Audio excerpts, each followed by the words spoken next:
छत्रपति शिवाजी महाराज की, छत्रपति शिवाजी महाराज की, छत्रपति शिवाजी महाराज की।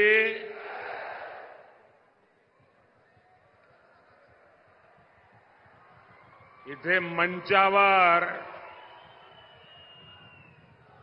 मंचावर खासदार आहे,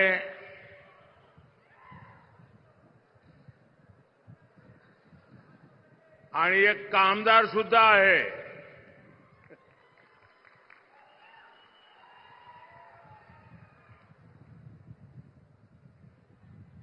यहां बोलते हैं ना येलकोट येलकोट येलकोट येलकोट येलकोट येलकोट येलकोट येलकोट. बालू मामाच्या नावाने, बावलू मामाच्या नावाने. हर हर महादेव. मी महाराष्ट्राचे कुलदैवत विठोबा रखुमाई आणि माढेश्वरी देवी यांच्या चरणी नतमस्तक होतो. तुम्हा सर्वांनाही माझा प्रेमपूर्वक नमस्कार.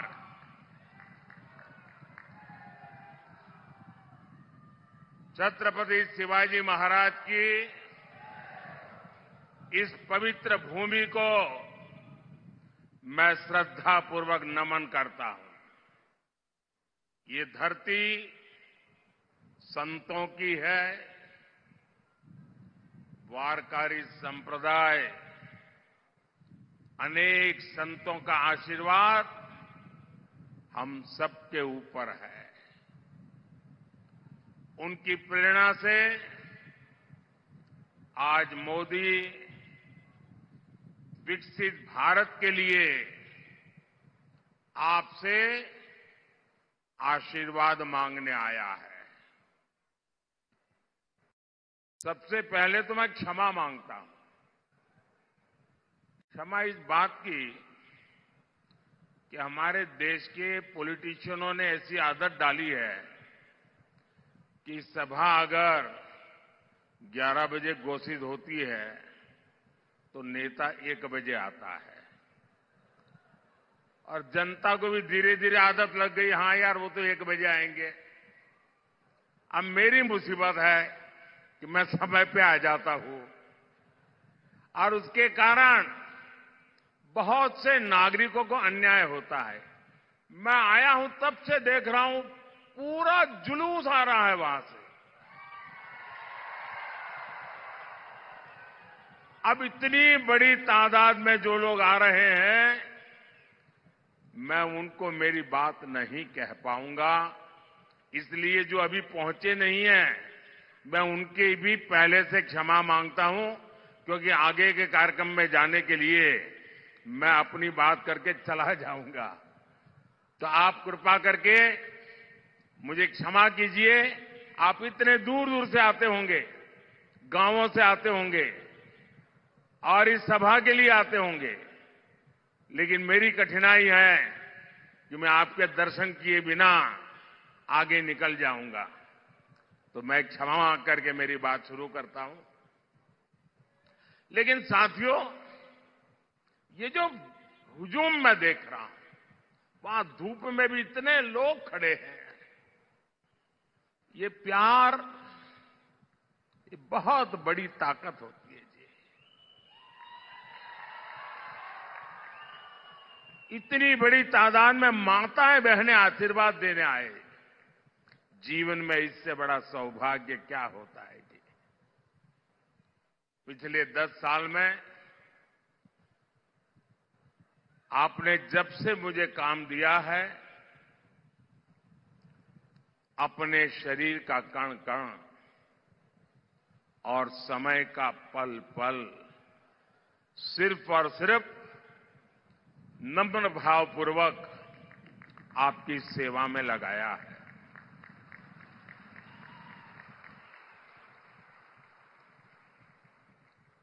आज देश के लोग, महाराष्ट्र के लोग मोदी सरकार के 10 साल और कांग्रेस सरकार के 60 साल में अंतर देख रहे हैं। जो कांग्रेस 60 साल पंचायत से लेकर के पार्लियामेंट तक उन्हीं का राज था और किसी की आवाज ही नहीं थी, विपक्ष तो था ही नहीं और मीडिया भी बहुत छोटा था उस समय। लेकिन 60 साल में जो नहीं कर पाए, ये आपके सेवक ने 10 साल में करके दिखाया है।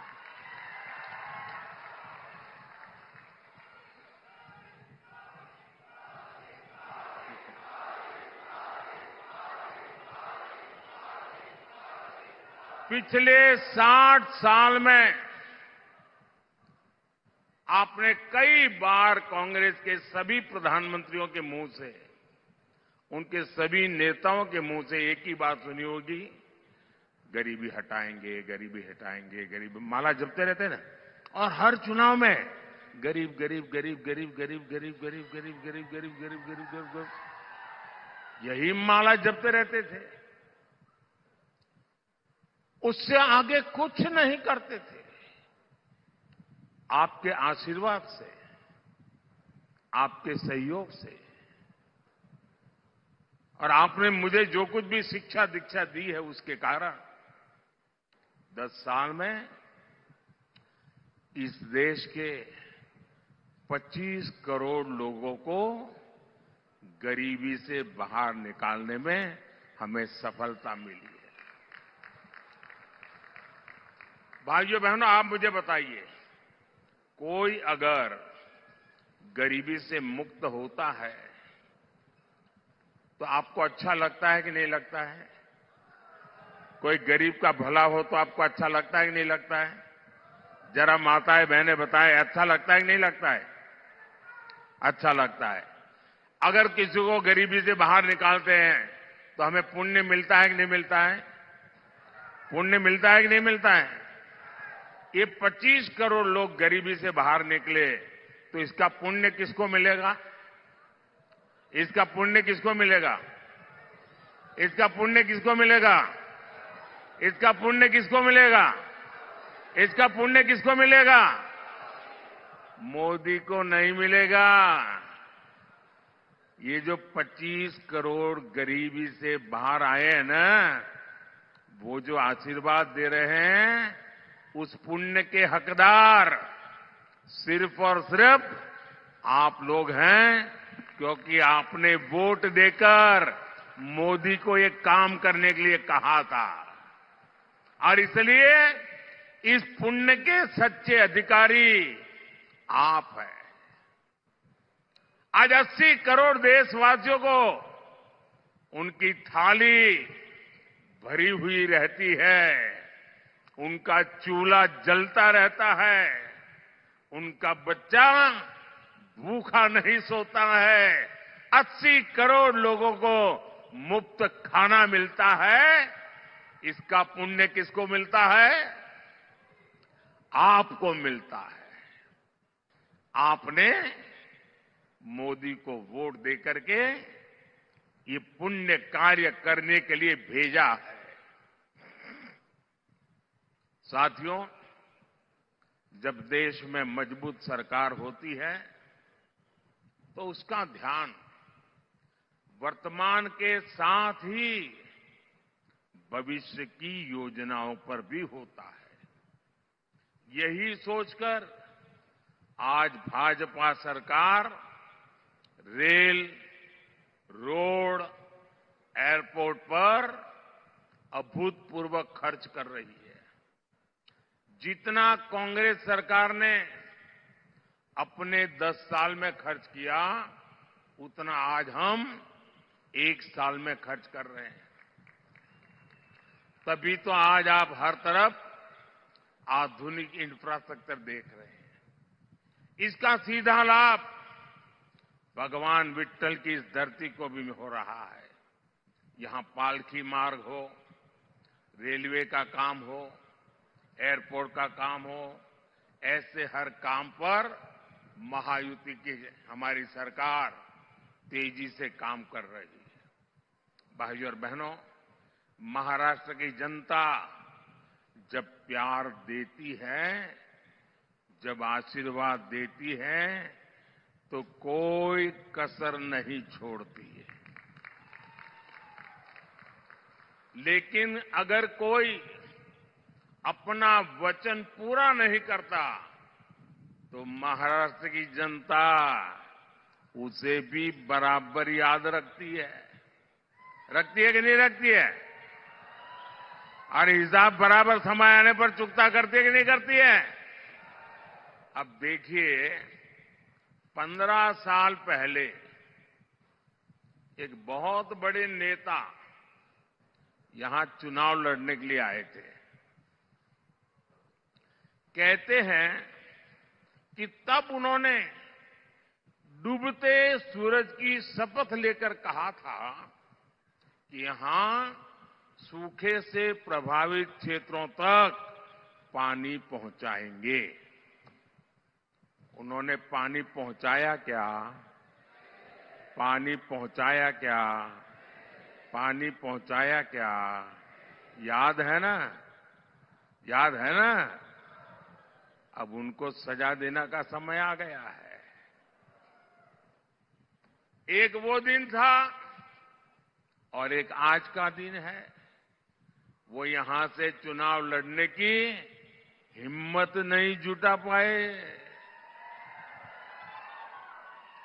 साथियों, विदर्भ हो, मराठवाड़ा हो, बूंद बूंद पानी के लिए तरसाने का ये पाप सालों साल से होता रहा है। कांग्रेस को 60 साल तक देश ने राज करने का हक दिया, काम करने का मौका दिया। 60 साल में दुनिया के अनेक देश पूरी तरह से बदल गए, लेकिन कांग्रेस किसानों के खेत तक पानी भी नहीं पहुंचा पाई। 2014 में देश में 99 सिंचाई योजना ऐसी थी, करीब 100 सिंचाई ऐसी योजनाएं थी जो कई कई दशकों से लटकी पड़ी थी। इसमें भी सबसे ज्यादा 26 परियोजनाएं महाराष्ट्र की थी। सोचिए कितना बड़ा धोखा इन लोगों ने महाराष्ट्र को दिया है। साथियों, हर खेत में पानी पहुंचाना, हर घर तक पानी पहुंचाना, ये मेरे जीवन का बहुत बड़ा मिशन है। 2014 में सरकार बनने के बाद मैंने पूरी शक्ति इन सिंचाई परियोजनाओं को पर लगा दी। आज कांग्रेस की लटकाई वो करीब करीब 100 सिंचाई परियोजनाओं से 63 परियोजनाएं पूरी हो चुकी है। जिस नीलवांडे डैम का इंतजार 50 सालों से हो रहा था, उसे हमने पूरा करवाया। गौसीखुर्द परियोजना का ज्यादातर काम एकनाथ जी, अजित दादा और देवेंद्र जी की टीम तेजी से पूरा कर रही है। हमारी सरकार 5 साल में ही 11 करोड़ से ज्यादा घरों तक नल से जल पहुंचा चुकी है। 10 साल में माइक्रो इरिगेशन का दायरा भी 2 गुने से अधिक बढ़ा है। इसका लाभ यहां केले की पैदावार से जुड़े किसानों को भी हो रहा है। साथियों, जब देश की आजादी के 75 साल हुए, इतना बड़ा उत्सव था, कोई और नेता होता तो क्या करता? कोई एक बड़ा स्तंभ खड़ा कर देता, उस पर अपना नाम लिखवा देता। कोई ऐसी चीज बना कर देगा खुद के नाम पर जड़ देता। लेकिन देश जब आजादी के 75 साल मना रहा था तब मोदी को खुद के लिए कुछ करने का विचार नहीं आया, सरकार का नाम कमाने का विचार नहीं आया। तब मैंने संकल्प लिया था कि देश के हर जिले में 75 साल के निमित्त 75 अमृत सरोवर बनवाऊंगा। अमृत सरोवर अभियान के तहत अनेकों अमृत सरोवर देश के हर जिले में बने हैं। ये अमृत सरोवर मेरे दिमाग में मेरा किसान था, मेरे दिमाग में खेत था, मेरे दिमाग में सूखे खेतों को पानी पहुंचाने का एक संकल्प था। ये अमृत सरोवर आज की नहीं बल्कि आने वाली पीढ़ियों को भी बहुत काम आने वाले हैं। साथियों, ये हमारा महाराष्ट्र तो सहकारिता की धरती है। यहां के हमारे शुगर कोऑपरेटिव की किसानों को सशक्त करने में बहुत बड़ी भूमिका रही है। मोदी देश की पूरी ग्रामीण अर्थव्यवस्था में सहकारिता के दायरे को बढ़ाने के लिए प्रतिबद्ध है।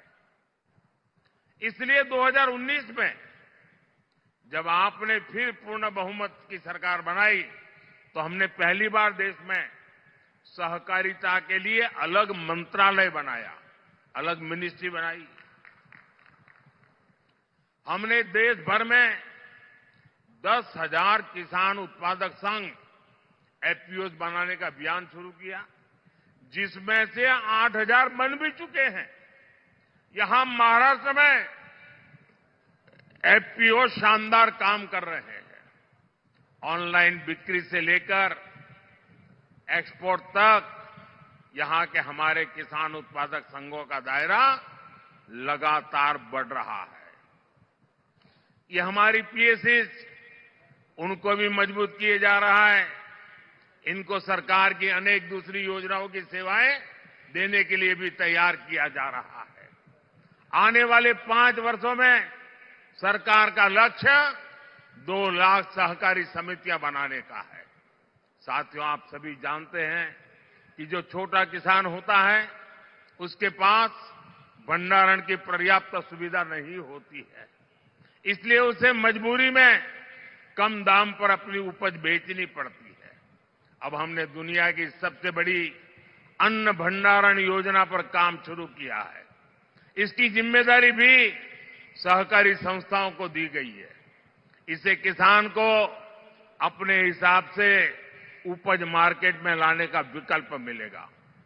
बीजेपी ने अपने संकल्प पत्र में प्याज, टमाटर और आलू किसानों की उपज की भी चिंता की है। आने वाले 5 साल में देश भर में विशेष स्टोरेज क्लस्टर बनाए जाएंगे। इसका बहुत बड़ा फायदा महाराष्ट्र के प्याज किसानों को होगा। साथियों, ये अगाड़ी वाले किसानों को लेकर के बड़ी बड़ी बातें आज करते हैं।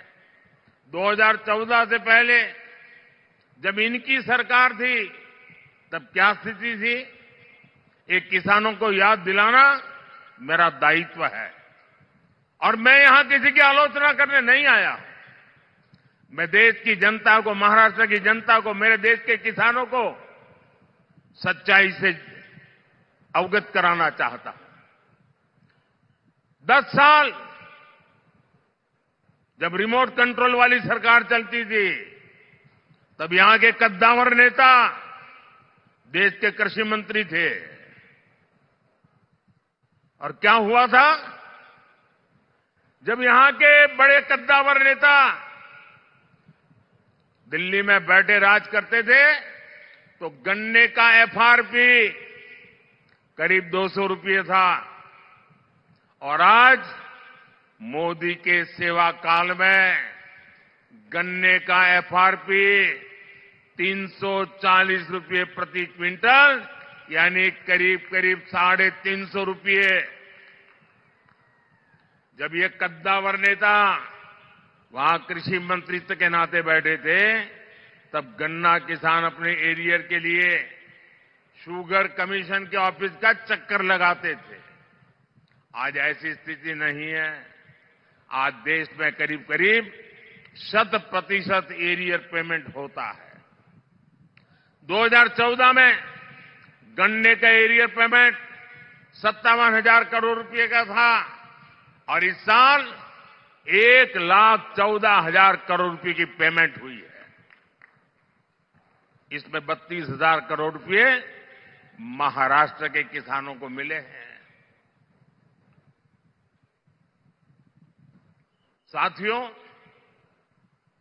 इनकम टैक्स को लेकर हमारी शुगर मिल्स 90 के दशक से परेशान थी और ये कद्दावर नेता दिल्ली में बैठे थे। मैं उनको बार बार समझाता था कि भाई, आपके महाराष्ट्र में भी ये कोऑपरेटिव मिले हैं शुगर की, गुजरात में भी है, परेशानी हो रही है। मैं गुजरात का मुख्यमंत्री था, चिट्ठियां लिख रखता था, मिलकर के बताता था।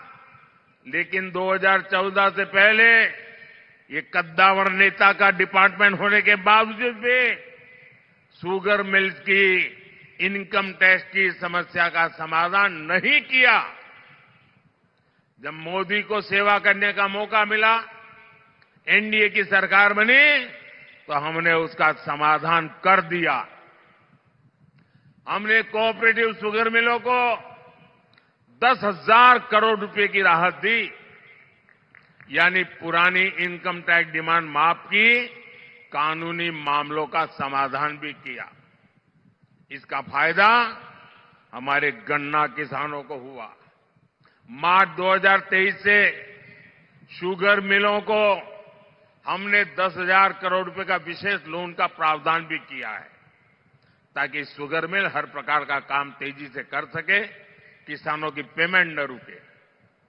जब यहां के कद्दावर नेता दिल्ली की सरकार में थे, तब सरकार ने देश के किसानों से सिर्फ 7.5 लाख रुपए की खरीद की थी, 7.5 लाख करोड़ की।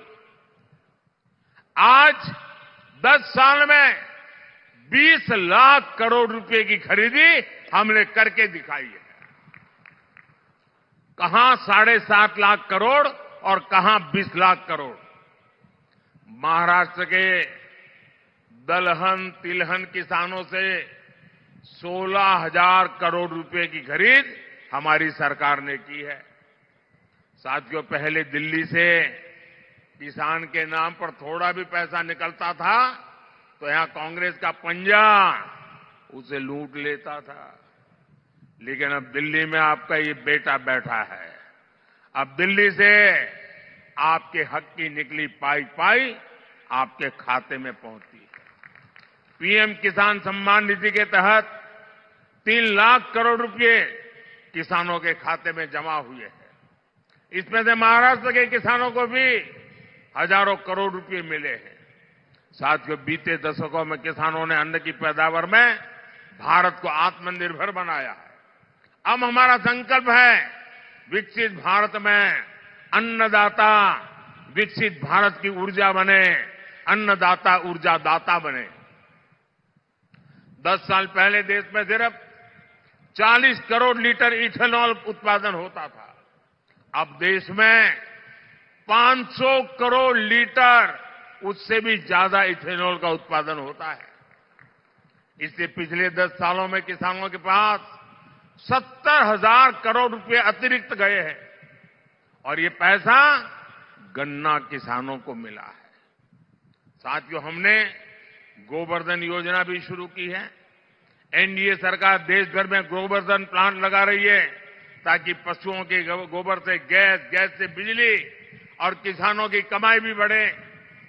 इसमें से जैविक खाद पैदा हो ताकि हमारी जमीन के लिए काम आ जाए और कम कीमत में उपलब्ध हो। साथियों, किसानों को सौर ऊर्जा दाता बनाने पर भी हम काम कर रहे हैं। पीएम कुसुम योजना से सोलर पंप के लिए खाली पड़ी जमीन में छोटा सा सोलर प्लांट लगाने के लिए सरकार मदद दे रही है। इससे किसान मुफ्त बिजली भी उपयोग कर पाएगा और बाकी बिजली सरकार खरीदेगी। अब तो मोदी ने हर परिवार के बिजली बिल को जीरो करने का बीड़ा उठाया है। पीएम सूर्य घर मुफ्त बिजली योजना बनाने के पीछे यही उद्देश्य है। इसके तहत घर की छत पर सोलर पैनल लगाने के लिए सरकार मदद करेगी, बैंक खाते में पैसा डालेगी। जितनी जरूरत हो उतनी मुफ्त बिजली का उपयोग करो और बाकी बिजली सरकार को बेच दो, कमाई करो। यानी बिल भी जीरो और बिजली से कमाई भी।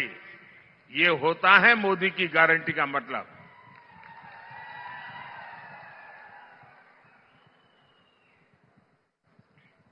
भाइयों बहनों, विकसित भारत बनाने में देश की नारी शक्ति की बहुत बड़ी भूमिका है।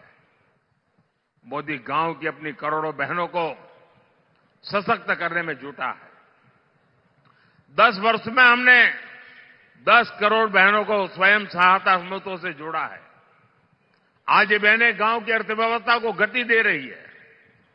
हमारे प्रयासों से कुछ समय के भीतर 1 करोड़ बहनें लखपति दीदी बनी है। आंकड़ा बहुत बड़ा है। 1 करोड़ बहनें मेहनत करके, कमाई करके लखपति दीदी बनी है। और अब मोदी ने गारंटी दी है कि मैं 3 करोड़ बहनों को लखपति दीदी बनाऊंगा। और तभी तो हिंदुस्तान कोने कोने से हर मां, हर बहन, हर बेटी एक ही बात कह रही है, फिर एक बार, फिर एक बार, फिर एक बार। भाइयों और बहनों, भाजपा के इन प्रयासों के बीच आपको कांग्रेस की एक्सरे मशीन के सावधान रहना है।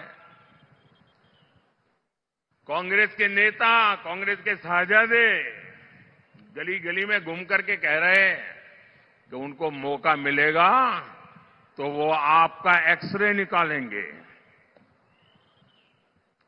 आपके लॉकर में क्या पड़ा है, आपके बैंक में क्या खाते में पड़ा है, आपके घर में कितना सोना पड़ा है, कितने पैसे पड़े हैं, ये सारा उसका हिसाब किताब लगाएंगे। और फिर कहते हैं वो हम बांट देंगे, ज्यादा जो है ले लेकर के बांट देंगे।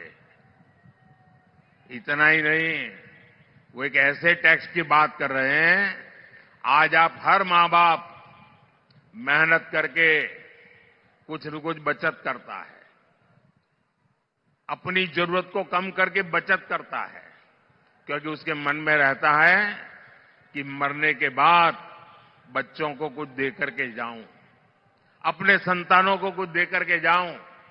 और इसलिए वो कुछ न कुछ बचत करता है। अब ये कहते हैं जो बचत करते हैं आप, उस पर सिर्फ आपके संतानों का हक नहीं होगा, उस पर सरकार का भी हक होगा। और जो भी आपने बचाया है बच्चों के लिए, वो बच्चों को जाने से पहले आधा से ज्यादा सरकार ले लेगी। अगर आपके पास 10 एकड़ की जमीन है, अब आपको 10 एकड़ की जमीन बच्चे को नहीं दे पाएंगे, 5 एकड़ सरकार ले लेगी। आपने गांव में एक घर है, शहर में एक घर बनाया है, तो घर गया समझ लीजिए। अब मुझे बताइए, आपको ऐसी सरकार चाहिए क्या जो आपकी मेहनत का पैसा लूट ले? ऐसी सरकार चाहिए क्या? आपकी संपत्ति छीनने का उनका इरादा, ये खतरनाक इरादा है। ये मार्क्सवादियों का विचार है, इन नक्सलवादियों का विचार है। और इसलिए ऐसे लोगों से एक भी आदमी जीत करके दिल्ली नहीं जाना चाहिए। इन सब से आपको कांग्रेस से सतर्क रहने की जरूरत है। और उनके सारे साथी भी ऐसे ही है। साथियों, आज अयोध्या में 500 साल के बाद भव्य राम मंदिर बना। राम मंदिर बनने से हर कोई खुश है। आप खुश है कि नहीं है?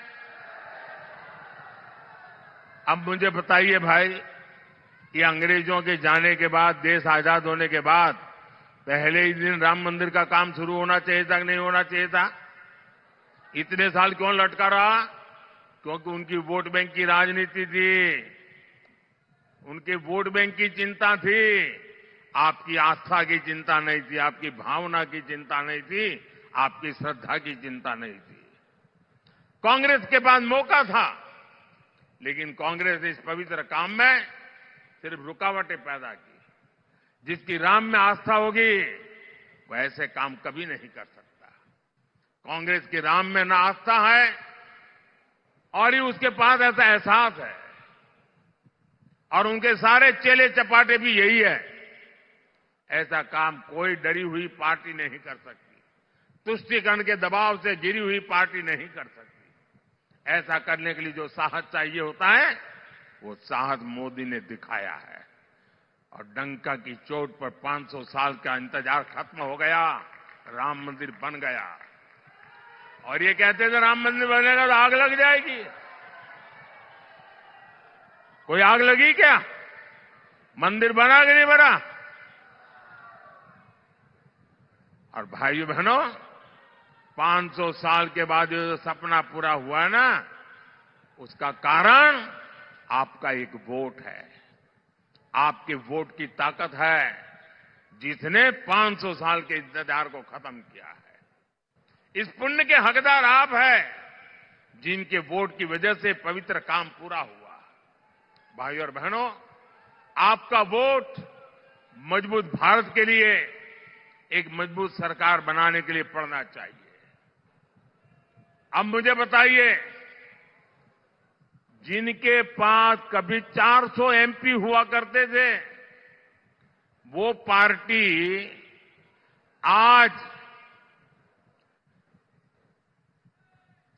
250 पौने 300 लोगों को चुनाव नहीं लड़ा पा रही है।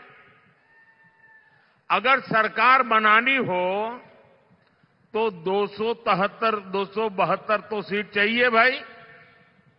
वो इतनी लड़ा नहीं रहे, तो सरकार बनेगी कैसे, जीतेगी कैसे? और इसलिए जो सरकार बनाने के लिए लड़ ही नहीं रहे हैं, तो उनके लिए आपका वोट बर्बाद करने की जरूरत क्या है? और इसलिए मैं आपसे आग्रह कर रहा हूं कि आप वोट दे करके सरकार को मजबूत बनाइए। और आप जब वोट देंगे ना, वो वोट सीधा सीधा मोदी के खाते में जाने वाला है।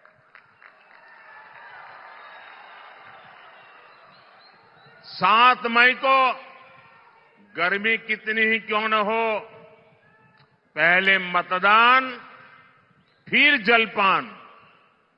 मतदान किए बिना जलपान नहीं करेंगे, ये हमें संकल्प करना है।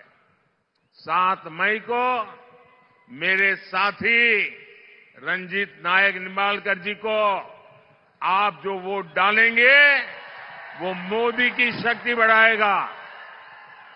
माड़ा के लोगों से मेरा एक आग्रह और है, आप इनको तो जिताइए, लेकिन मेरा एक और काम करिए। यहां से जाने के बाद गांव में, मोहल्ले में, परिवार में सबको बताना कि अपने मोदी जी आए थे और मोदी जी ने आपको नमस्कार भेजा है, प्रणाम भेजा है। मेरा प्रणाम पहुंचा देंगे, सभी को मेरा प्रणाम पहुंचा देंगे। मेरे साथ बोलिए, भारत माता की, भारत माता की, भारत माता की। बहुत बहुत धन्यवाद। या महाविजय संकल्प सभेला संबोधित करणारे आदरणीय देशाचे लाडके पंतप्रधान नरेंद्रजी मोदी साहेब यांचं या ठिकाणी मी मनपूर्वक